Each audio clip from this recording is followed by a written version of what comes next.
Hello friends, आज हम carbohydrate के बारे में जानेंगे। हमने पिछले वीडियो में प्रोटीन के बारे में जाना था। अगर आपने वीडियो नहीं देखा है तो उसे जरूर देखें, लिंक डिस्क्रिप्शन बॉक्स में मिल जाएगा। वीडियो को लाइक और शेयर करें और साथ ही हमारे चैनल को सब्सक्राइब करें। तो चलिए शुरू करते हैं आज का video. What is carbohydrate? Carbohydrate स्वास्थ्याहार का महत्वपूर्ण हिस्सा है।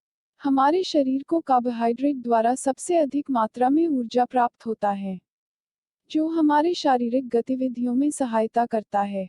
हमारे शरीर को सबसे पहले ऊर्जा कार्बोहाइड्रेट शर्करा से मिलता है। इसीलिए कार्बोहाइड्रेट को ऊर्जा का प्राथमिक स्रोत कहा जाता है। कार्बोहाइड्रेट कार्बन, हाइड्रोजन और ऑक्सीजन का यौगिक अर्थात कंपाउंड है। कार्बन, हाइड्रोजन और ऑक्सीजन के 1:2:1 के अनुपात के मिलकर बने कार्बनिक पदार्थ को कार्बोहाइड्रेट कहते हैं। इसीलिए कार्बोहाइड्रेट को कार्बनिक पदार्थ कहा जाता है। फ्रेंड्स, कार्बोहाइड्रेट दो शब्दों को जोड़कर बना है, यानी कि कार्बो प्लस हाइड्रेट से। कार्बो मीन्स कार्बन और हाइड्रेट मीन्स वाटर। कार्बोहाइड्रेट का मतलब है हाइड्रेट ऑफ वाटर। इसका फॉर्मूला C6H12O6 होता है। कार्बोहाइड्रेट के ऑक्सीकरण के पश्चात हमारे शरीर को ऊर्जा प्राप्त होता है। 1 ग्राम कार्बोहाइड्रेट से 4.2 कैलोरी ऊर्जा प्राप्त होती है। हमारे शरीर में 50 से 75% ऊर्जा की आपूर्ति कार्बोहाइड्रेट द्वारा होता है। कार्बोहाइड्रेट मुख्यतः 3 प्रकार के होते हैं। पहला है मोनोसैकेराइड्स, दूसरा है डाइसैकेराइड्स और तीसरा है पॉलीसैकेराइड्स। सबसे पहले हम बात करते हैं मोनोसैकेराइड्स की। यह सभी कार्बोहाइड्रेट में से सबसे अधिक सरल होता है।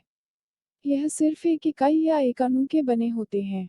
इसका आधारभूत सूत्र CH2O का होल N होता है। खाने में मीठे लगते हैं किंतु जल में अपघटित नहीं होते हैं। कुछ मोनोसैकेराइड के उदाहरण निम्नलिखित है: ग्लूकोज, फ्रुक्टोज एवं ग्लैक्टोज। अब हम सबसे पहले बात करते हैं ग्लूकोज की। ग्लूकोज सबसे अधिक महत्वपूर्ण मोनोसैकेराइड है। यह फलों में पाया जाता है, मुख्यतः अंगूर तथा शहद में मिलता है। यह शरीर को तुरंत ऊर्जा प्रदान करने में सहायक होता है। अब बात करते हैं फ्रुक्टोज की। यह सभी मोनोसैकेराइड की तुलना में बहुत धीरे धीरे आंतरिक कोशिकाओं द्वारा प्रचुषित होता है। यह शरीर में पहुंचते ही तुरंत ग्लाइकोजन में परिवर्तित होता है। इसे फलों का शक्कर भी कहा जाता है क्योंकि यह अधिक मीठा होता है। यह मुख्यतः शहद, फल, सिरप, टॉफी आदि में पाया जाता है।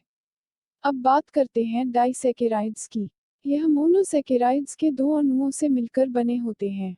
इसका आधारभूत सूत्र C12H22O11 होता है। यह खाने में मीठी तथा जल में अपघटित होकर दो कार्बोहाइड्रेट बनाते हैं। कुछ डाइसैकेराइड्स के उदाहरण निम्न है। पहला है सुक्रोज। इसे इच्छु शक्कर भी कहा जाता है। यह गन्ने, चुकंदर, गाजर तथा मीठे फलों में पाया जाता है। दूसरा है माल्टोज। यह स्वतंत्र रूप में नहीं पाया जाता है। यह बीजों की मुख्यतः जौ शर्करा अर्थात माल्ट शुगर होती है। इससे अल्कोहल भी बनता है, इसीलिए इसे माल्ट शर्करा कहते हैं। तीसरा है लैक्टोज। इसे दुग्ध शर्करा कहते हैं। यह शुद्ध दूध में पाया जाता है तथा ग्लूकोज और ग्लैक्टोज के अणुओं के संयुक्त होने से बनता है। यह गाय के दूध में 7 से 6% और मानव दूध में 5 से 8% पाया जाता है। यह कम मीठा होता है और पौधों में पाया जाता है। तीसरा है पॉलीसैकेराइड्स। यह अनेक मोनोसैकेराइड्स के अणुओं के मिलने से बनता है। इनका आधारभूत सूत्र C6H11O5 का होल N होता है। यह मीठे नहीं लगते। इनके जल में मिलने से बहुत सारे कार्बन प्राप्त होते हैं। पौधों में मुख्य रूप से पाए जाते हैं। आवश्यकता पड़ने पर जल अपघटन के द्वारा ग्लूकोज में विघटित हो जाते हैं। इस प्रकार ऊर्जा उत्पादन के लिए संग्रहित ईंधन का कार्य करते हैं। पॉलीसैकेराइड के निम्नलिखित उदाहरण हैं। पहला है मांड्या स्टार्च। यह कई प्रकार के अनाजों और बहुत से सब्जियों विशेषकर शकरकंद, आलू इत्यादि में पाए जाते हैं। यह पाचन के समय माल्टोज उत्पन्न करते हैं। फिर माल्टोज ग्लूकोज में बदल जाता है।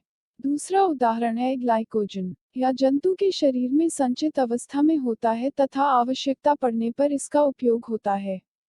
तीसरा है सेल्यूलोस। वनस्पति कोशिकाओं की कोशिका भित्ति इसी से बनी होती है, इसीलिए यह मुख्यतः पौधों में पाया जाता है। यह जल में अघुलनशील होता है। अगला है काइटिन। यह कुछ आर्थ्रोपोडा संघ के जंतुओं के बाह्य कंकाल का निर्माण करता है या जल में घुलनशील होता है। कार्बोहाइड्रेट की अत्यधिक मात्रा लेने से पाचन संबंधी बीमारियां हो जाती है। साथ ही बच्चों एवं वयस्कों में मोटापा हो जाता है। कार्बोहाइड्रेट के स्रोत। कार्बोहाइड्रेट का मुख्य स्रोत आलू, फलों में केला, आम अनाजों में चावल, गेहूं, ज्वार, बाजरा, मक्का, दालों में चना, मटर, मूंग, राजमा तथा शर्करा में शहद, गुड़, गन्ना, चुकंदर, जैम, रोटी, दूध आदि आते हैं। कार्बोहाइड्रेट में फाइबर भी पाया जाता है, लेकिन फाइबर्स को न्यूट्रिएंट्स में नहीं लिया जाता। हमारी बॉडी फाइबर को डाइजेस्ट नहीं कर पाता, लेकिन डाइजेशन के लिए मदद करता है। या फिर यह कहें कि फाइबर को हमारी बॉडी तोड़ नहीं सकती, लेकिन फाइबर को छोड़कर बॉडी बाकी सभी कार्बो फूड को डाइजेस्ट करके ग्लूकोज में कन्वर्ट करता है। अब जानते हैं कि प्रतिदिन हमें कार्बोहाइड्रेट की कितनी मात्रा की आवश्यकता होती है। स्वास्थ्य और सामान्य व्यक्ति को प्रतिदिन 50 से 60% कैलोरी की आवश्यकता होती है। 1 ग्राम कार्बोहाइड्रेट से 4.2 कैलोरी ऊर्जा प्राप्त होती है।